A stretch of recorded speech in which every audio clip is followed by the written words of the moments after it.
Everyone, welcome to my class. तो हम लोग ज्योग्राफी का 5th चैप्टर वाटर के बारे में पढ़ रहे थे। इससे पहले की क्लास में हम लोग वाटर साइकिल के बारे में पढ़े थे और जो 5 ओशियंस का नाम, the distribution of water bodies और सैलिनिटी के बारे में डिस्कस किए थे। आज हम लोग देखेंगे ओशियन सर्कुलेशन के बारे में। तो ओशियन का मतलब होता है सागर, समंदर। तो जब भी हम लोग कोई किसी सागर में घूमने के जाते हैं, किसी समंदर की ओर जाते हैं, तो उसकी जो बीच होता है उसमें खुले पैर घूमना बहुत ही अच्छा लगता है। तो बीच का जो वेट सैंड होता है या फिर उसमें जो ठंडी हवाएं चलता है, सी बर्ड्स होते हैं, बहुत सारे जो सॉल्ट का स्मेल्स आते हैं, या फिर जो ब्रीज चलता है, जो हल्की हल्की हवाएं चलती हैं, वेव्स का जो आवाज़ होता है, तो ये हमें सुनने के लिए बहुत ज़्यादा अच्छा लगता है।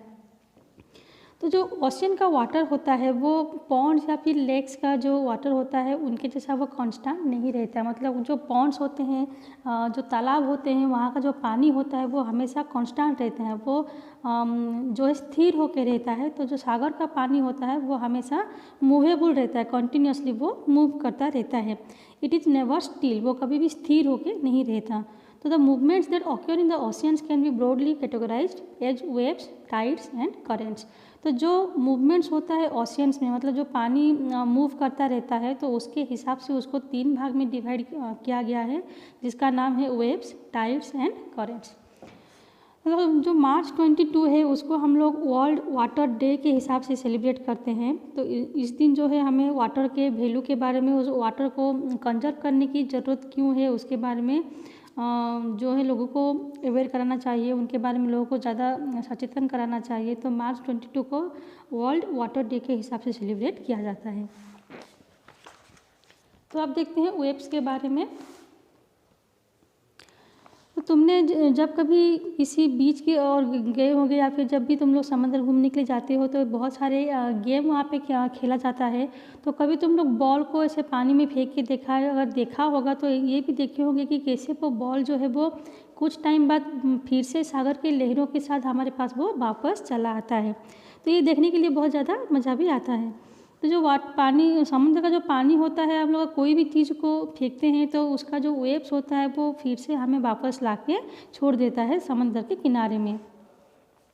तो जब पानी का जो सरफेस होता है, ओशियन वाटर का जो पानी होता है, वो अल्टरनेटिवली राइज और फॉल होता रहता है। मतलब एक बार वो उठता है फिर गिरता है, फिर उठता है फिर गिरता है। तो उसको जो अल्टरनेटिवली उसका जो राइज एंड फॉल होता है पानी का, उसको बोलते हैं वेव्स। तो वेव्स के बारे में डू यू नो, एक जो बॉक्स दिया है बुक में उसमें भी दिया गया है, waves are formed when winds crap across the ocean surface. तो वेव्स कब बनता है? वेव्स तब बनता है जब विंड्स, मतलब हवा, जब ओशियन वाटर को स्क्रैप करता है, उसमें वो खरोच करता है या फिर उसको वो ऐसे सिकोड़ता है, तो उस समय जो है वेव्स फॉर्म होता है। जो हवा का स्पीड होता है वो जितना तेज होता है, वेव्स जो है उतने बड़े बड़े बनते हैं समंदर में। तो ये था वेव्स के बारे में।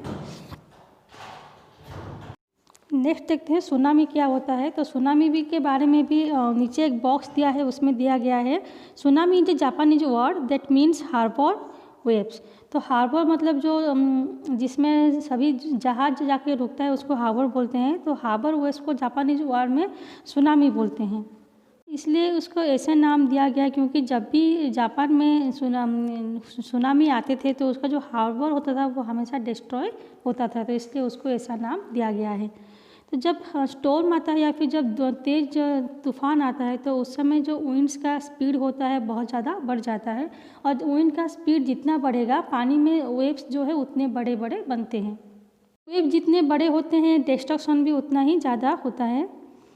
तो जब कोई अर्थक्वेक आता है पानी के नीचे या फिर समुद्र में अर्थक्वेक आता है या फिर कोई वोल्केनिक इरप्शन होता है, वोल्केनो मतलब जहाँ पे जो लावा निकलता है, तो ऐसा कोई एक्टिविटी होता है समंदर के नीचे, या फिर लैंडस्लाइड्स होते हैं, समंदर का जो ओशियन फ्लोर होता है वो फट जाता है या फिर खिसक जाता है। तो ऐसे बहुत सारे रीजन्स होते हैं जिसके वजह से कि जो ओशियन का वाटर होता है वो शिफ्ट हो जाता है, मतलब एक जगह से वो दूसरे जगह की ओर मूव करता है। तो उससे क्या होता है, जो वाटर का वेव्स होता है वो बहुत ऊपर उठ के फिर नीचे गिरने लगता है, तो उसका जो वेव्स होता है वो बहुत बड़े बड़े बनने लगते हैं।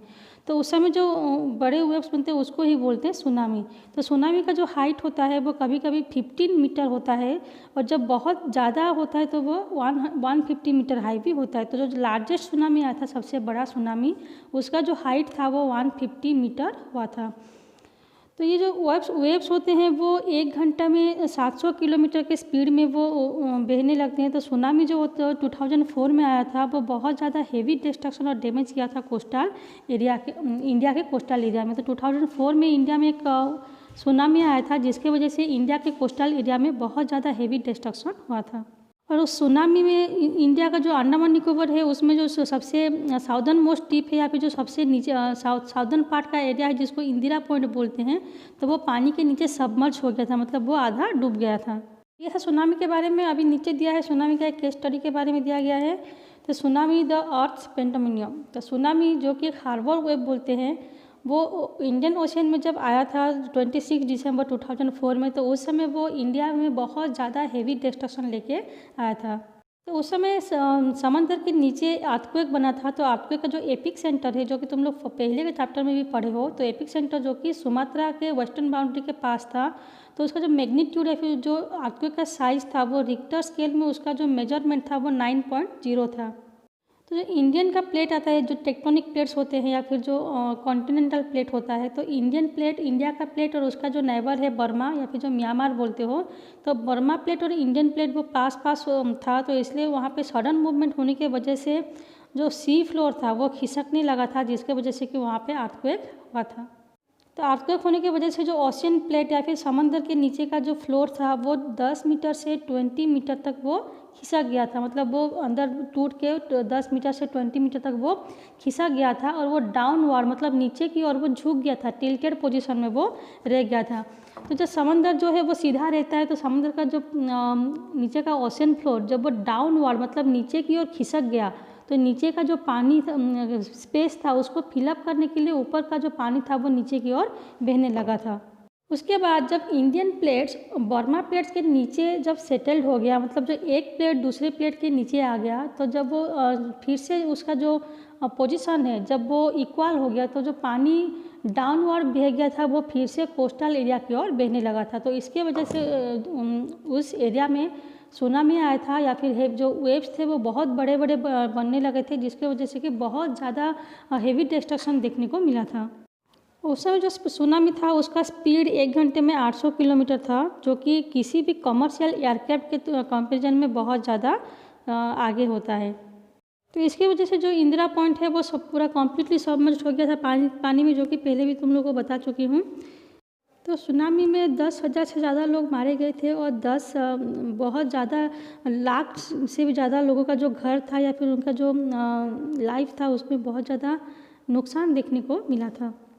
इंडिया में सबसे ज़्यादा इफेक्टेड हुआ था जो area, the most affected where the coastal area. तो सबसे ज़्यादा जिसमें असर हुआ था सुनामी के वजह से वो था Andhra Pradesh, Tamil Nadu, Kerala, Puducherry and Andaman and Nicobar island. तो सुनामी को पहले से प्रेडिक्ट करना जो है, जो कि इम्पॉसिबल होता है, सुनामी कब आने वाला है उसको पहले से जान पाना जो है थोड़ा डिफ़िकल्ट होता है। तो जो इंडियन ओशन में जो ये सुनामी आया था वो बहुत ही कम उसमें देखने को मिलता है, क्योंकि इंडियन ओशन का जो सेस्मिक एक्टिविटी है वो पैसिफिक ओशन के कंपैरिजन में थोड़ा कम है। तो सबसे ज़्यादा